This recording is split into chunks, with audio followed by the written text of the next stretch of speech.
Olá, eu sou o Breno do canal Medicina Passo a Passo e hoje iremos continuar a abordar de uma forma geral as nossas imunidades, falando agora sobre a parte humoral, ou seja, a parte solúvel da imunidade inata, onde iremos falar, por exemplo, sobre o sistema complemento, iremos falar sobre as citoquinas, sobre a proteína C reativa e também sobre, por exemplo, moléculas como a pentraxina. Mas antes dela começar, gostaria de pedir para que você já desse um like no vídeo, se inscrevesse no canal e considerasse de se tornar membro, para assim valorizar meu trabalho. Por compartimento humoral, se entende as moléculas em solução nos fluidos extracelulares capazes de se ligar a micro-organismos. E essas moléculas se complementam às células para completar a imunidade inata. As principais funções dessas moléculas solúveis são, por exemplo, a opsonização do antígeno, que nada mais é quando essas moléculas, ao se ligar no antígeno, favorecem a fagocitose desse antígeno por macrófagos e neutrófilos. Essas moléculas humorais também conseguem ativar e amplificar o processo inflamatório, além de que algumas delas conseguem diretamente matar bactérias. Começando então a análise sobre essas moléculas solúveis, temos, por exemplo, as defensinas, que são antibióticos naturais capazes de se inserir na membrana plasmática de bactérias e criar poros, causando então a morte por lise osmótica. E um outro antibiótico natural é a lisozima, presente em lágrimas e outras secreções.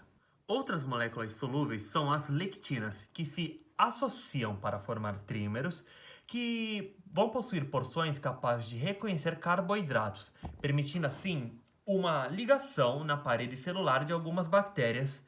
E, de consequência a essa ligação, nós vamos conseguir realizar uma associação a essa lectina ligada na parede da bactéria, vai se associar proteínas que fazem parte do complemento, como por exemplo as proteínas MASP1, MASP1, MASP2 e MASP3. E sobre o complemento nós iremos analisar melhor logo mais, pelo menos de forma generalizada.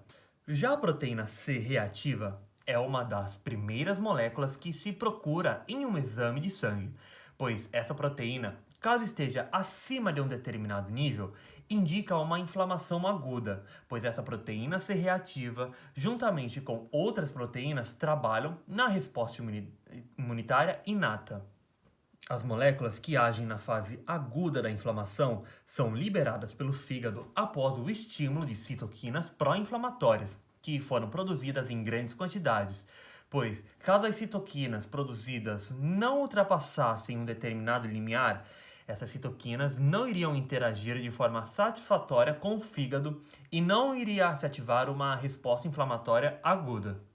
Uma citoquina que age nos hepatócitos é, por exemplo, a interleuquina 6, produzida pelos macrófagos, que irá induzir assim a produção da proteína C reativa, do fibrinogênio e da molécula MBL, que é uma lectina que liga ao manósio. Manósio Binding Lectin, por isso MBL. E a função dessas substâncias é a de se aderir à superfície de micro-organismos para favorecer a fagocitose desses micro-organismos, além de mediar a ativação da cascata do complemento. A proteína C reativa faz parte das pentraxinas, que é uma família de proteínas capazes de se ligar ao cálcio. E as pentraxinas possuem uma estrutura cíclica e multimérica e vão funcionar como opsoninas, ou seja, favorecer a opsonização de um micro-organismo. O que é a opsonização? É quando opsoninas se ligam a um antígeno e favorecem, por exemplo, processos como a fagocitose. Um anticorpo ou moléculas do complemento podem funcionar como opsoninas. Então, entre os componentes solúveis da imunidade, existe um grupo amplo e complexo que forma o sistema do complemento, que consegue realizar três principais funções. Causa a lise de bactérias, consegue também recrutar outras células de defesa através da quimiotaxia e realiza também a opsonização de micro-organismos. O sistema do complemento se ativa através de uma cascata de reações de proteínas denominadas de C1 a C9. Essas proteínas já se encontram no soro do sangue de qualquer indivíduo sadio porém, a quantidade dessas proteínas vão aumentar após uma infecção. Irá ser induzida então a síntese de mais dessas proteínas C1 a C9. Algumas dessas proteínas, após a sua ativação através de um corte proteolítico, além de liberar um componente que prossegue na cascata do complemento, podem liberar também uma porção menor que se denomina uma anafilotoxina, que, entre as funções dessa anafilotoxina, está aquela de aumentar a permeabilidade do vaso, além de induzir as células endoteliais dos vasos sanguíneos de produzir moléculas de adesão que vão conseguir frear as células imunitárias da corrente sanguínea e facilitar assim o processo de migração dessas células para o tecido inflamado, dessas células imunitárias, que é um processo conhecido como diapedese. Além disso, o complemento não possui uma única via de ativação. Por exemplo, nós temos a via clássica, a via alternativa e a via lectínica. Na via clássica, os primeiros elementos do complemento se polimerizam e conseguem se complexar a anticorpos. Logo, se utiliza anticorpos, nós podemos considerar eles fazendo mais parte da imunidade adaptativa, porém nós temos que ter em consideração de que existem algumas pentraxinas, como por exemplo a proteína C reativa, que consegue ativar a via clássica ao imitar a ação do anticorpo. A via alternativa não utiliza anticorpos e ocorre a partir da proteína C3, que irá ligar espontaneamente à superfície de bactérias. Já a via lectínica se ativa pela proteína MBL, ou seja, é a proteína Mannose Binding Protein, que irá ativar a cascata do complemento ao se ligar ao manósio presente nas paredes de bactérias.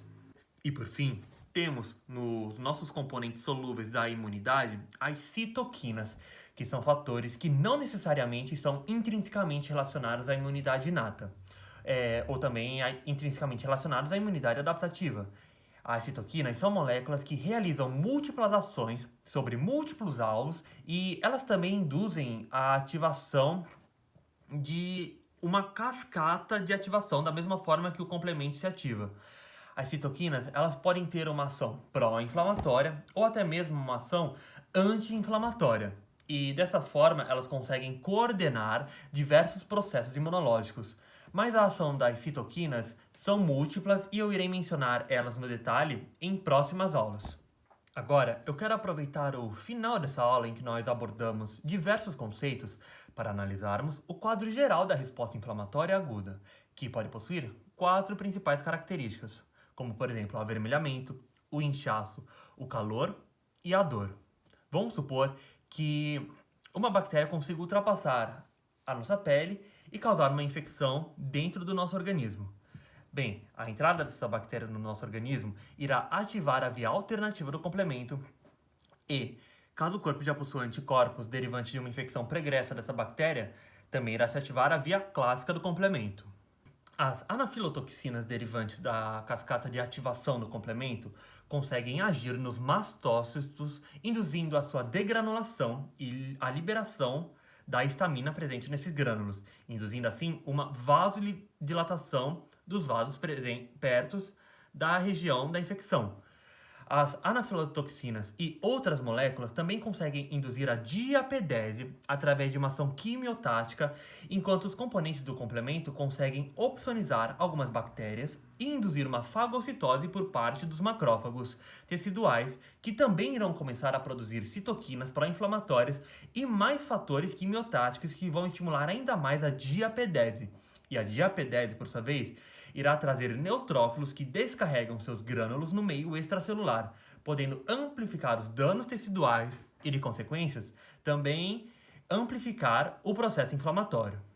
De consequência a esses processos da inflamação aguda, nós vamos poder observar aquelas 4 características que eu citei. A vermelhidão do local irá derivar de uma vasodilatação da área inflamada. O inchaço deriva do líquido que extravasa da circulação sanguínea dos vasos ali perto da inflamação. O calor deriva também do maior aporte de sangue ao local. E por fim, a dor ocorre porque essa batalha, esse local inflamado, está ocorrendo em um ambiente que é ricamente inervado. É isso aí. Aulinha onde analisamos a parte solúvel da imunidade inata e também conversamos sobre a inflamação aguda. Eu espero que vocês tenham gostado. Se gostou, não esqueça de dar um like no vídeo e de se inscrever no canal. Eu vou ficando por aqui e irei aguardar vocês em um próximo vídeo, nesse canal que irá falar tudo sobre medicina. Fui!